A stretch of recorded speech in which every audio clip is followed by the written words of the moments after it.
병역 특례가 우리 기업체들한테 굉장히 좋고 혜택이 있다고 많이 알려졌는데 네.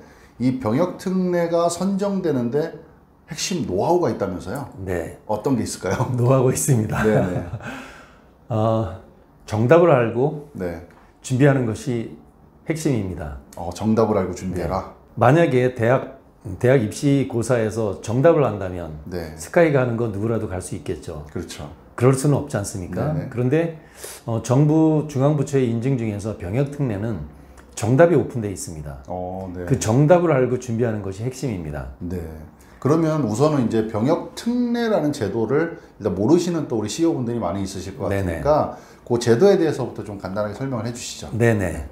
병역 특례 제도는 군 미필자 입장과 기업체 입장 두 가지로 나눠지는데요. 네. 군 미필자 입장에서는 그 현역으로 군대를 가는 경우를 대체해서 기업체에서 근무하는 제도를 일컫는 거고요. 네. 기업체 입장에서는 병무청으로부터 우리 기업이 병역특례 업체로 지정을 받아서 병역특례 요원을 뽑아서 기업의 인력으로 쓸 수 있다라고 하는 이 두 가지 점입니다. 네. 그래서 병역특례 제도는 두 가지인데요. 네. 공고나 마이스터고 졸업자를 대상으로 하는 산업기능요원 병역특례제 네. 이렇게 얘기할 수 있고요. 또 하나는 이공계 석박사급 졸업자를 대상으로 하는 전문연구요원 병역특례 이렇게 두 가지로 생각하시면 됩니다. 네.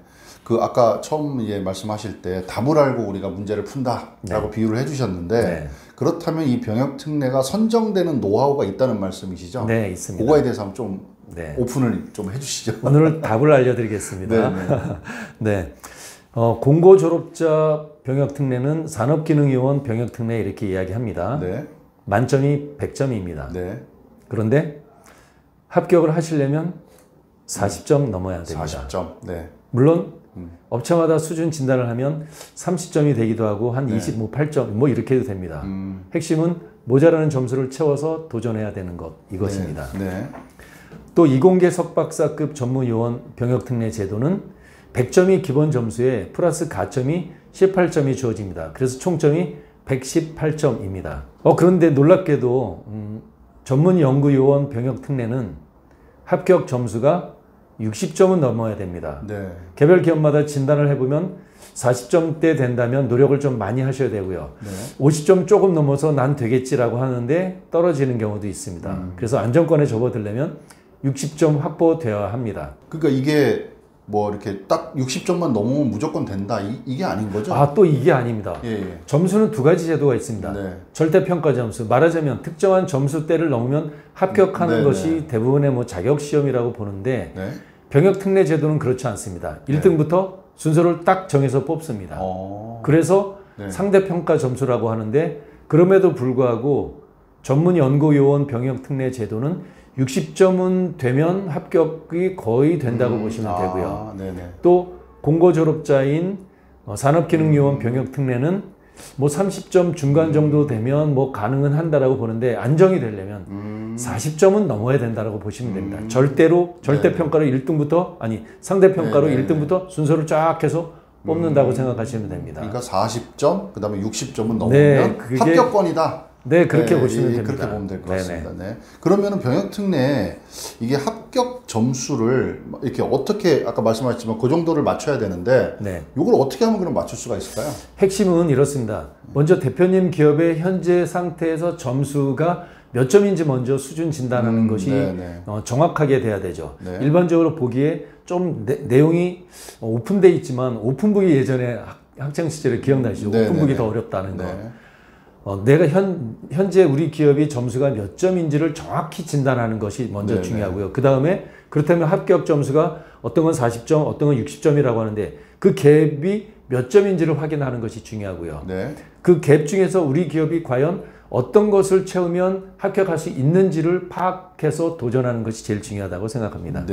그러면 이 병역특례 점수 확보가 되게 중요한데 이걸 확보하는 그럼 가장 기본적인 거는 뭘까요? 공고 병역특례, 석박사 병역특례의 공통사항을 먼저 말씀드릴게요. 먼저 기업부설연구소 인증입니다. 기업부설연구소. 물론 공고 졸업자 병역특례는 전담부서도 있으면 됩니다만 석박사 병역특례는 반드시 기업부설연구소 인증이 있어야 됩니다. 네, 이게 네. 공통사항입니다. 네. 석박사 병역특례는 이공계 석박사 인원을 2명 이상 확보하고 있어야 합니다. 네, 네. 만약에 확보하지 못했다면 그럼에도 불구하고 기업부설연구소가 있든지 아니면 전담부서만 갖춘 그래서 석박사급을 확보하려고 하는 도전하려고 생각하시지 않습니까? 그렇다면 네네. 먼저 기업부설연구소로 인증을 바꾸셔야 되고요. 네. 그리고 석박사급이 없다면 석박사급을 채용을 준비하시는 것이 필수라고 생각합니다. 그럼 우리 중소기업 입장에서는 네. 지금 이제 두 가지잖아요. 산업기능요원하고 전문연구원. 네네. 이게 두 가지인데 그 두 개를 동시에 같이 신청할 수 있나요? 아니면 한 개만 선택해야 되나요? 네. 아니면 순차적으로 신청하나요? 네, 좋은 질문입니다. 네네. 공고 병역특례, 석박사 병역특례는 두 가지인데요. 둘 다 내가 자격 조건이 되면 둘 다 도전할 수도 있습니다. 네네. 그런데 어떤 경우들은 일반적으로는 둘 다 도전하는 것이 체력적으로 시간적으로 쉽지가 않기 때문에 네. 먼저 달성 가능한 것부터 먼저 도전해서 네. 인증을 받으시고 네. 그 다음에 또 하나 하는 것을 추천드립니다. 만약에 대표님 기업이 두 가지가 다 준비됐다면 둘 다 도전할 것도 가능합니다. 그러니까 하나가 돼서 선정이 되면 네. 예를 들어서 하나를 더 하면 좀 이렇게 플러스 요인이 있을까요?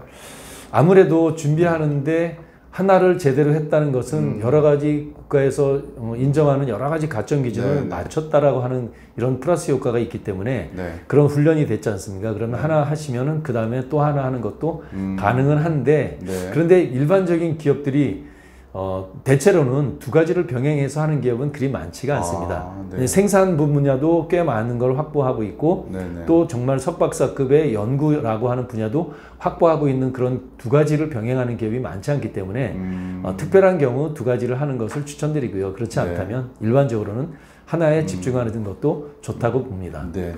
오늘 영상이 아마 하이라이트가 될 것 같은데 요 두 가지 선정되는 노하우가 있을 것 같은데 네네. 그동안 이제 단연간의 경험을 바탕으로 네. 그 노하우를 조금 풀어주시죠. 네.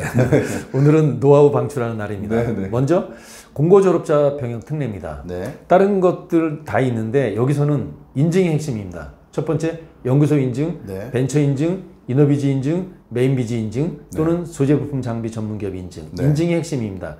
인증만으로도 점수가 약 20점 가까이 됩니다. 오, 네. 생각해 보세요. 네. 100점 만점 중에 네. 40점 된다면 그렇죠. 합격이 거의 가능하다라고 했잖아요. 그런데 네네. 약 20점 가까이가 이런 인증들로 채워졌지 않습니까? 네네. 이것이 선정의 핵심 노하우입니다. 그 인증 중에 그럼 하나만 있으면 된단 말씀인가요?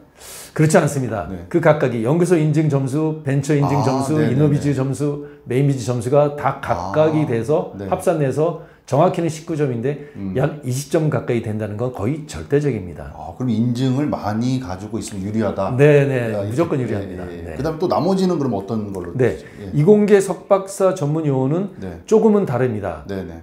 마찬가지로 공통점은 벤처 인증이 있어야 되고요. 네. 혹은 이노빈지 인증이 있어야 되고요. 네. 혹은 소부장이라 그래서 소재부품 장비 전문기업 인증이 있어야 됩니다. 이 인증만으로도 점수가 무려 10점이 확보가 됩니다. 네. 그리고 정말 중요한 거 특허 있어야 됩니다. 특허. 네, 그렇습니다. 특허 없는 기업, 연구개발 기업이라고 하고 기업부설 연구소가 갖춰져 있고 한다면 네. 특허 한두 개 정도는 있을 텐데 한두 개가 아니라요. 더 많은 특허를 확보해야 됩니다. 인증을 또 할 때도 특허가 또 네, 그렇습니다. 이게 다 연결이 되네요. 네, 인증도 필요하고요. 특허도 필요하고요. 네. 뭐 기타 여러 가지가 있는데 그런 것들은 뭐 세부적인 것들은 뭐 추후에 상담을 통해서 네. 안내를 드리도록 하겠고요. 오늘의 핵심은 인증들이죠. 인증들이 있어야지만 점수를 예, 받을 수가 있다. 그러면은 이제 이렇게만 말씀을 해주셨는데 네. 사실 이제 우리 기업별로 우리 회사가 어느 정도 점수가 될지 뭐 가능성이 좀 있을지 이런 부분들이 이제 굉장히 궁금하실 것 같은데 이런 것들은 이제 사전에 진단을 통해서 좀 가능하시죠? 네, 확인이. 제일 중요한 것이 건강도 내가 어디가 아픈지가 네, 그거를 네, 네. 평가하고 진단받는 것이 중요한 것처럼 네. 병역특례의 핵심은 사전 진단입니다. 그리고 달성 가능한 점수가 몇 점인데 그 차이는 몇 점. 그런데 그것을 극복할 수 있는 것이 무엇일까 네. 하는 것이 가장 중요합니다. 그래서 사전 진단 네네. 무료로 진단해 드립니다. 네, 상담 신청 많이 해주시면은 네. 우리 회사가 될지 안 될지 한번 진단 꼭 받아보시기를 권해드리겠습니다. 네. 오늘 정보 감사합니다. 네, 고맙습니다.